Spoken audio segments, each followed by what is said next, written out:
saya ingin menyampaikan bahwa sesungguhnya secara tegas tidak ada larangan bagi seorang wanita untuk menjadi seorang pemimpin. Secara tegas saya tidak ada. Dan keputusan Tarsi Muhammadiyah pun juga seperti itu. Ya. Betul memang ada ayat ar-rijalu qawwamuna 'alan nisa'i bima faddalallahu ba'dahum 'ala ba'din wa bima anfaqu min amalihim.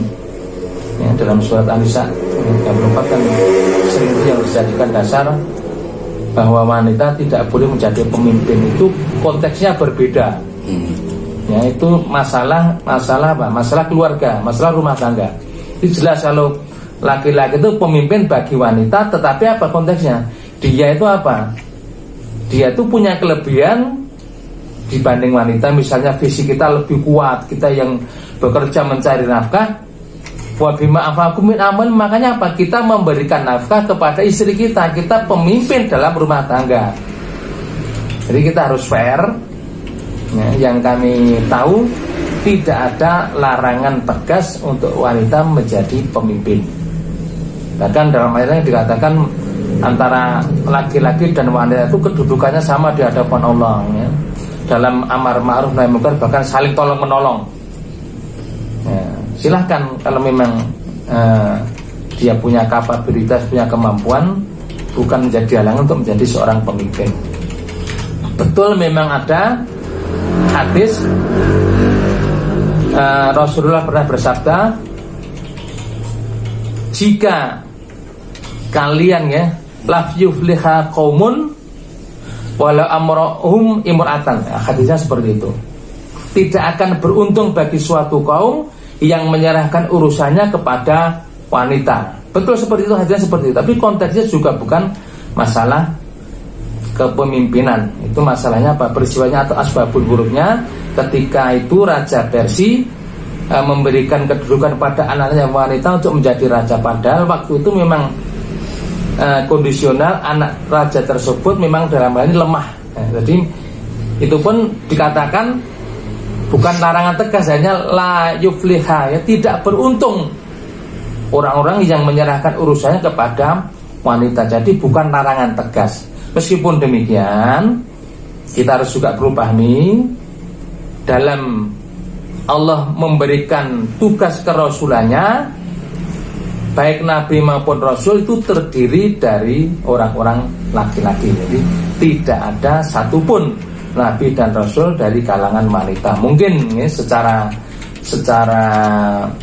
naluri kepemimpinan laki-laki itu lebih kuat, lebih tegas dibandingkan kaum wanita. Tapi sekali lagi saya berbicara secara fair, memang tidak ada larangan khusus bagi wanita untuk menjadi pemimpin. Meskipun sebagian ulama juga ada yang berpendapat sepanjang itu bukan imamul a'zam, bukan pemimpin yang tertinggi, wanita boleh pemimpin. Misalnya lurah, boleh wanita lurah, atau dia di bawah camat.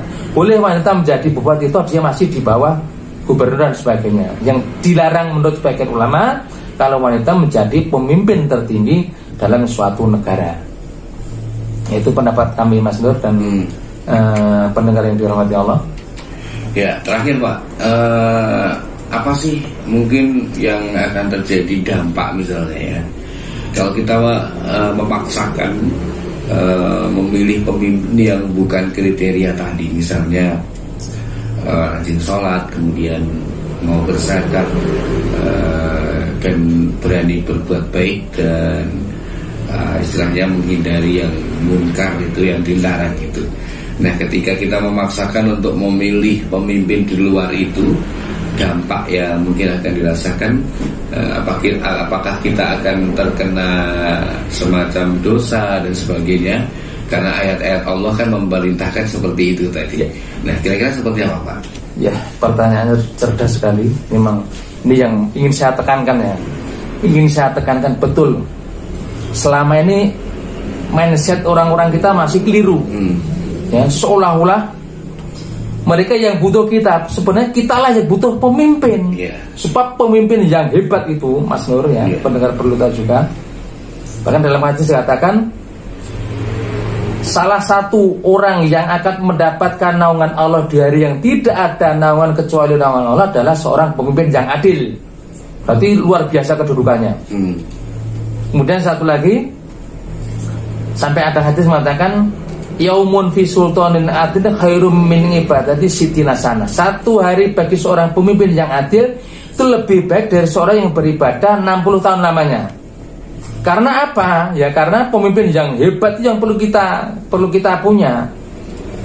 Ya, kalau pemimpinnya hebat, masya Allah, kita juga akan merasakan keberkahannya. Karena apa?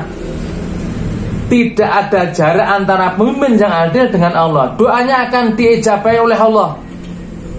Ya, salah satu da'watuhum.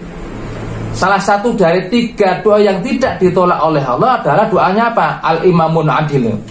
Seorang pemimpin yang adil. Makanya saya tekankan kepada pendengar, pada rekan-rekan kita, jangan sampai Anda punya pendirian, saya tidak akan memilih kalau tidak dapat uang. Saya rela bekerja sehari, masa saya tidak dapat ganti? Saya harus dapat uang.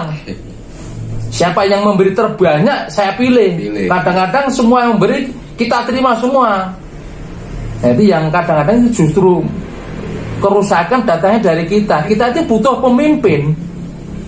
Ya, jangan sampai kita terperosok kepada suap dan sebagainya. Maka saya tekankan, jangan sampai kita menerima uang seperti itu, kita pilih 50.000, 100.000, tapi kita rugi. Kita akan terbawa kepada kerusakan selama 5 tahun. Naudzubillah min dzalik. Ya, Rasulullah itu melaknat, ya, Rasulullah melaknat ar-rasi wal murtasi. Rasulullah itu melaknat orang yang menyuap dan disuap. Kadang-kadang istilahnya diganti. Ini bukan suap, ini gantinya kita nggak kerja sehari. Nah, itu kadang-kadang saya memalukan, memprihatinkan. Sekali lagi, kita butuh pemimpin yang betul-betul sesuai dengan keinginan kita dan sesuai dengan kehendak Allah. Pemimpin yang betul-betul sesuai dengan kriteria dalam Islam. Jadi saya mohon teman-teman, ya, ini momen untuk kita memilih pemimpin yang benar. Mudah-mudahan jangan sampai kita keliru dalam ini. Sekali lagi, perhatikan betul bagaimana sholatnya tegak apa tidak, bagaimana dia membayar zakat, bagaimana kepeduliannya dalam amar ma'ruf nahi munkar, bagaimana akhlaknya. Itu yang perlu kita cermati. Jangan sampai hanya karena 50.000, 100.000 kita mengabaikan, ya, kriteria dalam Islam.